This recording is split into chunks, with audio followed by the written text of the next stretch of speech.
Hello everyone, welcome to teach craft education. आपण जे पॉलिटीचे acts बघतोय त्याच्यात आपण आधीच बघितलाय रेग्युलेटिंग ऍक्ट 1773. त्याच्यामध्ये कशा प्रकारे पदांची चेंज झाले आणि त्याचा रेग्युलेटिंग ऍक्ट 1773 येण्यामागचा उद्देश काय होता ती पार्श्वभूमी आपण बघितली. ठीक आहे. आता 1773चा जो ऍक्ट होता त्याच्यात काहीतरी चुका होत्या. त्या चुकांना अमेंड करण्यासाठी म्हणजे दुरुस्ती करण्यासाठी अजून एक कायदा आला, त्याला म्हणतात 1781चा सेटलमेंट ऍक्ट. मग सेटलमेंट ऍक्ट आल्यानंतर कंपनीच्या कारभारात काहीतरी चेंजेस करावे लागणार होते, म्हणून 1784ला अजून एक कायदा आला, त्याला म्हणतात पिट्स इंडिया ऍक्ट. आता पिट्स इंडिया ऍक्ट नाव याच्यामुळे दिलं गेलं की त्यावेळचे यंगेस्ट प्राईम मिनिस्टर जे होते ब्रिटनचे विल्यम पिट्स, त्यांनी तो कायदा अंमलात आणला, म्हणून त्या कायद्याला पिट्स इंडिया ऍक्ट म्हणतात. आलं लक्षात? दिसत पार्श्वभूमी. आणि आता बघूया आता काय 1771चा ऍक्ट बघूया डायरेक्ट, जास्त टाइम न घेता. सी 1781चा दुरुस्ती अधिनियम, त्यालाच आपण ऍक्ट ऑफ सेटलमेंट 1781 पण म्हणतो. 1773चा कायदा तुम्हाला माहिती आहे, बंगालचा गव्हर्नरचं पद गव्हर्नर जनरल ऑफ बेंगॉल झालं, बरोबर आहे. सुप्रीम कोर्टाची निर्मिती झाली कलकत्त्यामध्ये. त्याच्यानंतर आपण काउन्सिल बघितली 4 लोकांची, नंतर चार लोक जे होते 1+3 जजेस आले, बरोबर आहे. त्यांची नावं पण आपण बघितली. आणि त्याच्यात मध्येच आपण नंदकुमार खटला पण बघितला आणि या वेगवेगळे चेंजेस होते त्याच्यात. त्यांच्यामध्ये काहीतरी डिफ्लेक्ट होते, बरोबर आहे. गव्हर्नर जनरलचा रोल आणि आर्मीचा रोल मध्ये याच्यात काहीतरी गफलत होती, म्हणून हा ऍक्ट बघा. आता याला 1773च्या रेग्युलेटिंग ऍक्ट मधील त्रुटी दूर करणारे हा मुख्य उद्देश होता. हा कायदा काही एवढा विशेष नव्हता. ठीक आहे. त्याच्यात काय काय होतं ते आपण बघूया. बघा इथं काय दिलेलं आहे, या फॉलोइंग वेगवेगळे चेंजेस त्यांनी आणलेले आहे. आता एक 1 बाय 1 इथं बघा. चला बघा आता काय केलं. सर्वोच्च न्यायालयाचे जे अधिकार आहे, ठीक आहे, गव्हर्नर जनरल जो होता बंगालचा, ठीक आहे, वॉरन हेस्टिंग्स आपण बघितला, त्यांच्या परिषदेच्या, आता ही परिषद किती लोकांची होती? 4 लोकांची होती, है ना. ते त्याला मदत करण्यासाठी 4 लोकांची होती. अधिकृत कर्तव्यांना सर्वोच्च न्यायालयाच्या अधिकार क्षेत्रातून सूट. म्हणजे या लोकांनी, गव्हर्नर जनरल आणि त्याचे जे परिषदेतले 4 लोक होते, त्यांनी काही केलं तरी त्यांच्यावर सुप्रीम कोर्ट जे होतं कोलकात्यातच, त्याच्यावर खटला चालवला जाणार नाही. व्हेरी इम्पॉर्टंट आहे. 1781च्या कायद्याने काय चेंजेस झाले. दुसरं होतं महसूल सवलत. बघा, महसूल संबंधित बाबी आणि महसूल वसूल प्रक्रिया सर्वोच्च न्यायालयाच्या अधिकार क्षेत्रातून पूर्णपणे वगळण्यात आली.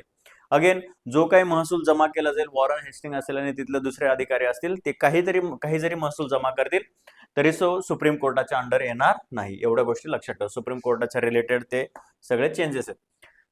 अगेन, कलकत्ता येथील सर्व म्हणजे सगळेचे सगळे जे रहिवासी आहेत, सर्वोच्च न्यायालयाचे अधिकार क्षेत्र असेल जे 1774ला एस्टॅब्लिश झाला, ते निश्चित करण्यात आले. न्यायालयात बघा आता वैयक्तिक कायद्यानुसार न्याय देण्याच्या, म्हणजे कोणते वैयक्तिक कायदे, म्हणजे कोणते? हिंदू लोकांचा हिंदू कायदा, मुस्लिम लोकांचा मुस्लिम कायदा, याची काय केली? तरतूद केली. म्हणजे इथून पुढे जे आता समजा एखाद्या हिंदू माणसाने जर काहीतरी गुन्हा केला, सुप्रीम कोर्टात ती केस गेली, तर हिंदू कायद्यानुसार त्याच्यावर काय केला जाईल? खटला चालवला जाईल. मुस्लिम जर व्यक्तीने गुन्हा केला असेल तर मुस्लिम शरिया वगैरे जे ऍक्ट असतात त्याच्यानुसार त्यांच्यावर खटला चालवला जाईल. आधी काय तरतूद होती 1773 मध्ये की इंग्लिश कायद्यांचा आधार घेऊन केला जाणार. आलं लक्षात? हा एक मोठा बदल करण्यात आला. प्रांतीय न्यायालयांच्या अपिलासाठी गव्हर्नर जनरल इन काउन्सिल हा सर्वोच्च टप्पा ठरवण्यात आला. आता बघा, सर्वोच्च न्यायालय कुठे होतं? कलकत्तामध्ये. पण वेगवेगळे जे प्रांत होते, मद्रास असेल, मुंबई असेल, इथे प्रांतिक न्यायालय होते. म्हणजे तिथे पण छोटे न्यायालय होते. म्हणजे जसं फॉर एक्झाम्पल आपलं जसं भारताचं दिल्लीला सुप्रीम कोर्ट आहे आणि प्रत्येक राज्यात हायकोर्ट्स आहेत, तसं मुंबई, मद्रास आणि इतर प्रेसिडेन्सीज मध्ये काय होते? तिथले हायकोर्ट्स होते. आणि सर्वोच्च न्यायालय कुठे होतं? कलकत्त्याला. जर मग सर्वोच्च न्यायालयाने काही निर्णय दिले आणि ते आवडले नाही, तर मग सर्वोच्च अपीलचं केंद्र कुठे होते? Governor general in council. म्हणजे काउन्सिल जो गव्हर्नर जनरल होता त्याचा अधिकार सर्वोच्च होता. तो जो न्याय देणार तो सर्वोच्च न्याय असणार. आलं लक्षात? ते सर्वोच्च टप्पा करण्यात आला. बघा आता, हा होता हे सगळे होते 1781चे ऍक्ट. म्हणजे 2-3च गोष्टी आहेत तेवढ्या लक्षात ठेवा, बाकी त्याच्यात काही नाहीये.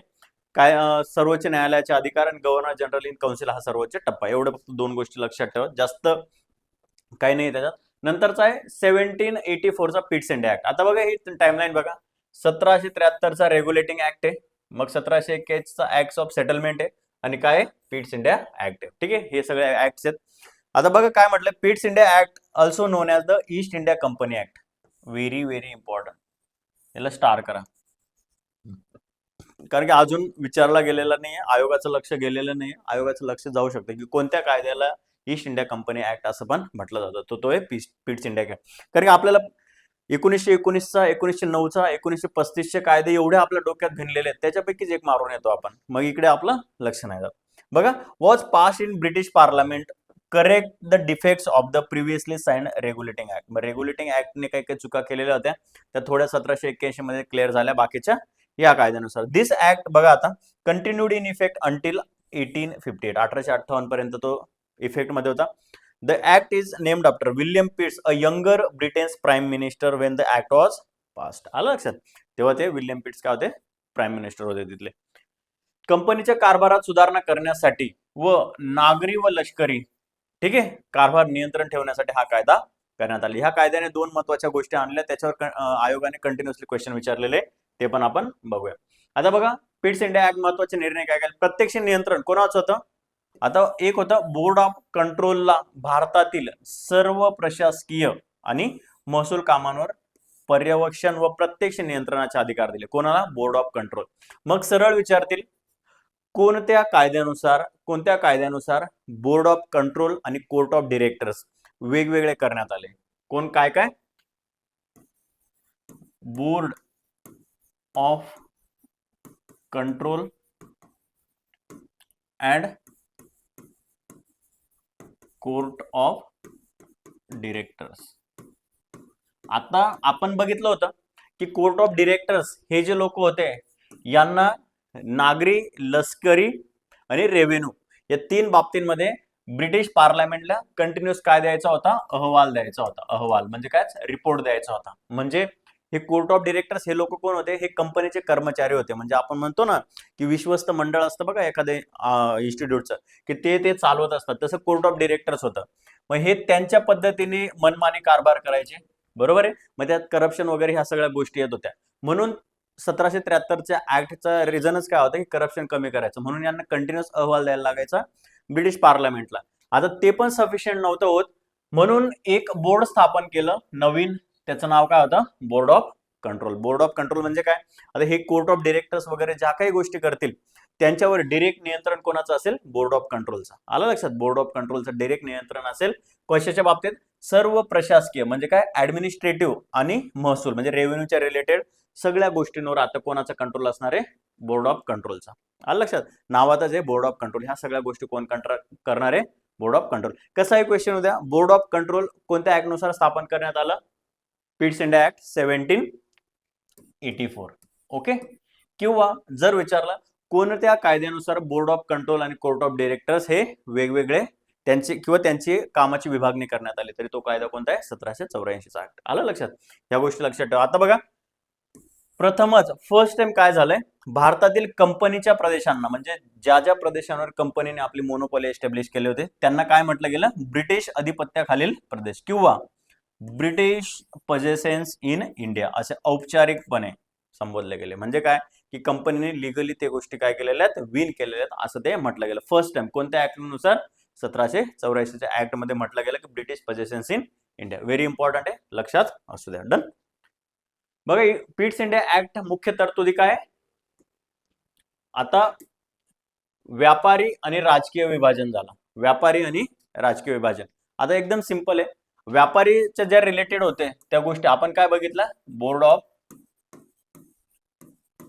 कंट्रोल, बरोबर आहे ना? बोर्ड ऑफ कंट्रोल कडे सगळे व्यापाराचे अधिकार गेले आणि हे जे राजकीय होते ते कोणाकडे होते? Court of directors. बघा, आता कंपनीच्या व्यापारी म्हणजे काय?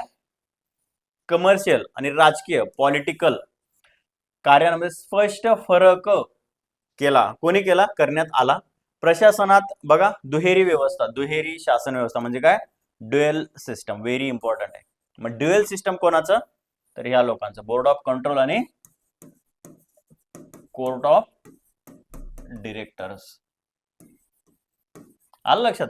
कोर्ट ऑफ डिरेक्टरचं वेगळं काम आहे, बोर्ड ऑफ कंट्रोलचं वेगळं काम आहे. त्याला म्हणतात ड्युअल सिस्टम. कोणत्या कायद्याने सुरू करण्यात आली? 1774चा ऍक्ट. आलं लक्षात? आता याच्यात बघा, बोर्ड ऑफ कंट्रोल, आता बोर्ड ऑफ कंट्रोल नागरी, लष्करी आणि महसूल. काय? नागरी, लष्करी आणि महसूल. नागरी लष्करी महसूल व्यवहारांच्या देखरेखीसाठी नवीन बोर्ड स्थापन करण्यात आलं. ते काय आहे? Board of control. आलं लक्षात? काय काय याच्या बोर्ड ऑफ कंट्रोलकडे काय काय गोष्टी होत्या ते लक्षात ठेवा. नागरी लष्करी आणि महसूल व्यवहारांना देखरेखीसाठी नवीन बोर्ड स्थापन करण्यात आला आहे. ठीक आहे, नवीन बोर्ड काय आहे हे स्थापन करण्यात आलं. बोर्ड ऑफ कंट्रोल लक्षात ठेवा. आणि हे जे कोर्ट ऑफ डिरेक्टर होतं ते नवीन स्थापन नाही केलं, तर ते ऑलरेडी होतं, फक्त त्यांच्या कामाची काय केली? विभागणी केली गेली. आलं लक्षात? So board of control, board of directors लक्षात ठेवा. बोर्ड ऑफ कंट्रोलकडे नागरी म्हणजे सिव्हिल, ठीक आहे, लष्करी आणि महसूल विषयक. आता हेच जे तिन्ही कामं होते ते काय करायचे?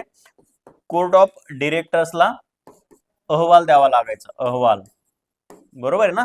अहवाल द्यावा लागायचा 1773च्या ऍक्ट नुसार. तेच काम आता बोर्ड ऑफ कंट्रोलकडे आलेले होते. डन. कसं 1773च्या ऍक्ट मध्ये च्या गोष्टी 1781 मध्ये थोडं रिफ्लेक्ट झाल्या ना, आता 1784 मध्ये याचा चेंज झाला. आलं लक्षात? डन. सो हे दोघे ऍक्ट होते, खूप छोटे होते आणि फक्त लक्षात ठेवा 1773चा ऍक्ट होता, त्याच्या रिलेटेड फक्त काय झालं 1781चा ऍक्ट आणि 1784चा ऍक्ट, हे सगळे चेंजेस होते. पटकन क्विक रिव्हिजन साठी हे महत्वाचं आहे. एकदा काय करायचं हे परत गो थ्रू करायचं, तुमच्या डोक्यात ते छापले गेले पाहिजे. तर रात्री उठू देत, दिवसा उठू देत, कधी पण विचारला सांगता आलं पाहिजे. ठीक आहे. सो ऑन दिस नोट आपण इथे थांबूया. Thank you so much.